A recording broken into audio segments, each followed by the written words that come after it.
Automobile, coup d'éclat aux 24 heures de Daytona, l'une des plus prestigieuses courses automobiles américaines. Jaguar a dominé Porsche. Christian Prudhomme.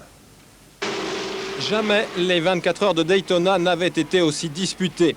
Les Porsche, invaincus depuis 11 ans, avaient cette année un adversaire de taille, Jaguar.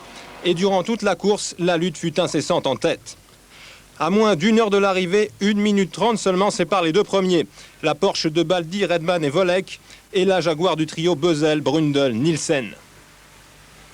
Le duel fait revivre les grands moments des courses d'endurance et tous les spécialistes songent aux 24 heures du Mans 69 lorsqu'une Ford battit une Porsche d'une centaine de mètres seulement. À 1 heure de l'arrivée, la Porsche 67 doit s'arrêter. Son capot est complètement cassé et il faut le changer pour la 4e fois. Jaguar s'envole alors vers la victoire. Premier succès pour une première participation. Alors Didier Hardzé, je vous ai regardé pendant que vous observiez l'écran de contrôle sur le plateau de la 5.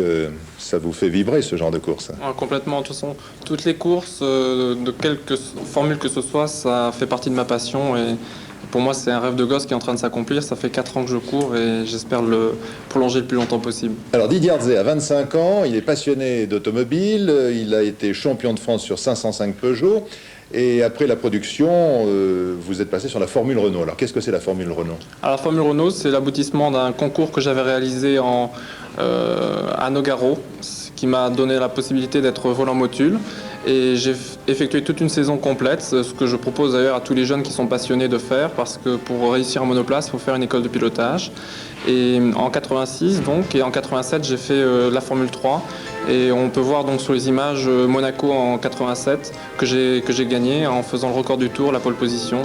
Et ce, 1 seconde seulement devant le second, quoi. Alors bravo, effectivement, vous êtes l'un des espoirs de l'automobile française. Votre ambition, c'est de remplacer Alain Prost? Mon ambition, c'est de suivre sa ligne de carrière qui a été fabuleuse et qui est un modèle du genre. Donc s'en rapprocher sera de toute façon un bon vecteur pour moi. Alors après la Formule Renault, la Formule 3000 et ensuite la Formule 1. Il y a la Formule 3 et mon objectif 88 sera d'être champion de France de Formule 3 et essayer de regagner Monaco. Ça, c'est d'ailleurs mon souhait le plus cher, de gagner 2 fois. Ce dans l'écurie dans laquelle j'ai signé, qui est une écurie française, BSL Compétition, et sur un châssis français qui est une Martini. Comment vous entraînez-vous? Je m'entraîne physiquement à côté des courses, avec un suivi très précis, parce que c'est la clinique du sport de Paris qui me fait mon suivi, de même que j'ai un ostéopathe qui vient sur tous les circuits.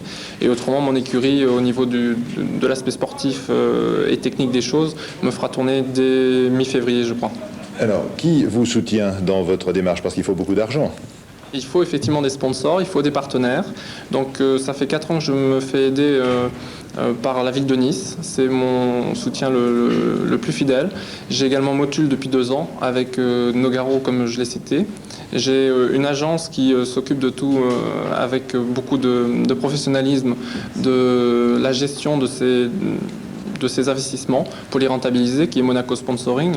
Et dernièrement, donc, il y a un groupe financier qui est une holding qui a créé une société qui s'appelle BSL Compétition aujourd'hui, qui regroupe donc un préparateur, un financier en la personne de monsieur Dominique Segard et Jacques Lafitte. Tous vos sponsors, parce que comme ça, je pense qu'ils renouvelleront le budget l'année prochaine. Je le souhaite. Alors Didier Hardzé, merci d'être venu en direct sur la 5. On voulait vous présenter aux téléspectateurs parce que c'est vrai que vous faites partie de ceux qui représentent l'espoir, la relève, après Alain Prost qui est loin d'être à la retraite, mais enfin qui a quand même maintenant beaucoup d'expérience et vous êtes en train de l'acquérir. Je suis d'ailleurs en train d'en profiter, sachant que Jacques Lafitte fait partie de mon équipe et vous savez que Jacques et Alain sont très amis. Merci Didier Hardzé. Alors pour les amateurs de musique maintenant, je vous propose, les amateurs de musique classique, je vous propose...